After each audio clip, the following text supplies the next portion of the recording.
Hello and welcome to Baiju's Exam Prep IAS. Welcome to the big news of the day. The topic for today is the sinking of the Russian flagship naval ship Moskova in the Black Sea. And we shall not only analyze this big development in the Russia-Ukraine war, but we shall also examine the strategic importance of the Black Sea to Russia. But before we begin, I would like to remind you that the third episode of Places in News shall be uploaded today at 3 pm. And don't forget to catch this episode, which covers the important places that were in news between the 4th and 10th of April. Also, if you're finding our new initiatives to be helpful, do let us know by liking the videos, by sharing your comments, and don't forget to subscribe to our channel. So let's get started with the big news for today. In a major development in the Russia-Ukraine war, the pride of the Russian Navy, the Moskova, has been sunk in the Black Sea. The Moskova was a guided missile destroyer of the Soviet era, which was put into operation back in 1983. It belongs to the Slava class of destroyers, and it used to carry a formidable arsenal on board. With a crew of more than 600 personnel, this was the flagship naval ship of Russia, which was leading the Russian Black Sea Fleet. In a major and shocking development, this major naval ship of the Russian Navy has sunk in the Black Sea, and there have been conflicting claims behind the reasons of the sinking of the Moskova. Ukraine has claimed that it brought down the naval ship by attacking it with its indigenous Neptune anti-ship cruise missiles. Whereas Russia, on the other hand, has denied these reports, and it has insisted that the ship got damaged in an ammunition fire on board, which eventually led to the sinking of the ship. But however, credible intelligence sources from Western countries support the Ukrainian version of events, and they claim to have evidence to show that the Russian flagship naval ship was indeed brought down by Ukrainian anti-ship cruise missiles in what is being labeled as one of the most clever and cunning naval operations in history. If Ukraine did indeed bring down the ship, then without a doubt, it has to be one of the biggest naval setbacks that has ever been registered in a conflict. Because it not only takes out Russia's flagship naval ship in the Black Sea, but it also highlights Russia's inability to dominate the Black Sea, despite the water body being of great strategic significance to Russia. See, the Russian Black Sea Fleet is one of the key components of the Russian Navy, which is stationed at the Sevastopol Naval Port, located on the Crimean Peninsula. Since the days of the Soviet Union, the Sevastopol port has been a key staging area for the Soviet naval forces to dominate the Black Sea. And even after the Cold War ended in 1991, Russia retained control over Sevastopol port through bilateral agreement with Ukraine. But after Russia captured the Crimean Peninsula in 2014, all the key military facilities of the Crimean Peninsula, including the Sevastopol naval port, fell under the complete control of the Russian Navy. This is where Russia's Black Sea Fleet is based out of, and the Russian Navy has deployed a formidable fleet of naval ships, including submarines, cruisers, destroyers, frigates, etc. And the flagship vessel of this entire fleet was the Moskova, which you can see in this image over here. The Black Sea Fleet of the Russian Navy, led by the Moskova, was playing a critical role in the invasion of Ukraine by not just denying sea access to Ukraine, but also by launching devastating attacks against Ukrainian cities such as Mariupol and Odessa. By looking at this, you can clearly understand the critical importance of Black Sea to Russia, particularly to project its power across the region, and that is the reason why the loss of the Moskova is a major setback for Russia. Because the Black Sea is of great strategic significance to Russia, and to understand this, you need to be familiar with the geography of the Black Sea.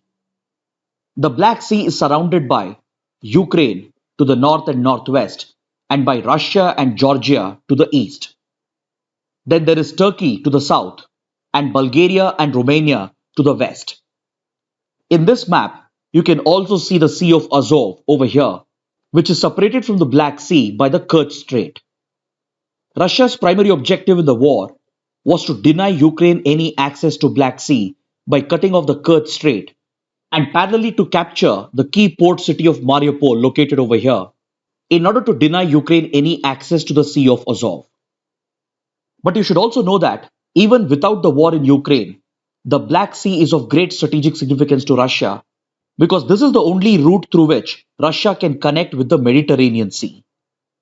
For Russia to access the Mediterranean and to challenge the NATO, it relies completely on the Black Sea, which connects with the Mediterranean through the Bosphorus Strait located over here, which is controlled by Turkey, which further connects with the Sea of Marmara over here.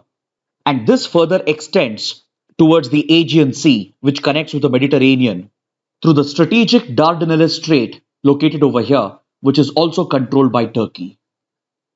So essentially, Russia's access to the Mediterranean through the Sea of Marmara and the Aegean Sea is entirely dependent on its ability to dominate the Black Sea and as well as on its relations with Turkey, which controls access to the strategic straits of Bosphorus and Dardanelles. So clearly, this has been a gateway for Russia to Europe. And for Russia, it is not just a stepping stone to the Mediterranean Sea, but it also serves as a strategic buffer against any threats posed by the NATO. That is the reason why the Black Sea is of great strategic and economic significance for Russia. Dominating the Black Sea is not just a geostrategic imperative for Russia, but also critical for Russia to secure access to the economic markets of southern Europe. So its naval fleet stationed in the Black Sea was helping Russia to defend itself against any threats posed by the NATO, as the Black Sea acted as a strategic buffer between Russia and NATO. And it was also allowing Russia to dominate the region and to project its influence beyond this region by using the Black Sea as a launch pad or as a jump off point into eastern and central Mediterranean. See, Russia has constantly tried to project its power across Eastern and Central Europe and as well as across the Mediterranean. And in its attempts to keep the NATO away from the region, it has established anti-access and area denial capabilities in this entire region, stretching across land and sea. On land, that is in Eastern and Central Europe, Russia has established its anti-access and area denial capabilities through its ballistic missiles, which are nuclear capable, which helps Russia to fight off NATO's power projection across Central and Eastern Europe. Similarly, the Black Sea has helped Russia to do the same with regard to the Mediterranean.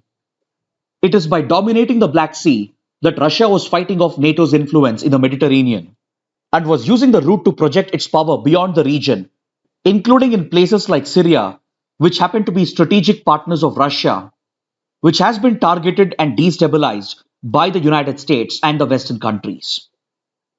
In fact, in several conflicts, the Black Sea has been a major staging ground for Russian naval forces, and it is being used extensively not just during the Ukrainian invasion, but was also used extensively in 2008 when Russia went to war with Georgia during the 12-day war over South Ossetia and Abkhazia. Then, ever since the Syrian conflict began in 2011, Russia has been using the Black Sea to send supplies and military support to Syria. And especially post 2015, when Russia got directly involved in the Syrian war, the Black Sea was critical for Russia to access Syria and to send troops and military equipment. Even during the current Ukrainian war, the Black Sea is playing a key role for Russia to launch attacks against Ukraine. And the Russian strategy has been to use its naval facilities on Crimean Peninsula and its naval assets like the Moskva stationed at Sevastopol to launch devastating attacks against Ukraine, particularly against Mariupol. Russia has not only cut off Ukraine from the Sea of Azov, but has also been trying to capture Mariupol in order to create a land corridor that will connect the Russian-occupied Crimean Peninsula with the Donbas region of eastern Ukraine, where Russia has been sponsoring an insurgency. So Russia's ambition is to create a land corridor that will connect Crimean Peninsula with Donbas region by capturing Mariupol. And for this strategy to succeed, Russian Navy has to cut off Ukrainian sea access to the Azov Sea. And Russia also has similar plans to launch major attacks against Odessa in order to completely cut off Ukraine from the Black Sea. This will essentially turn Ukraine into a landlocked country if Russia were to capture the entire coastline of Ukraine by capturing Odessa and Mariupol, because Ukraine would lose complete access to the Black Sea and this would be a devastating blow to the Ukrainian economy. So, this being the strategy of Russia, its naval dominance of the Black Sea was absolutely critical. And that's the reason why the sinking of its flagship naval ship, the Moskova in the Black Sea, is a major setback for Russia. So, with this, I would like to conclude today's discussion. And if you found the video to be helpful, do let us know by liking the video, by sharing it with fellow aspirants, and by subscribing to the channel. Thanks for watching.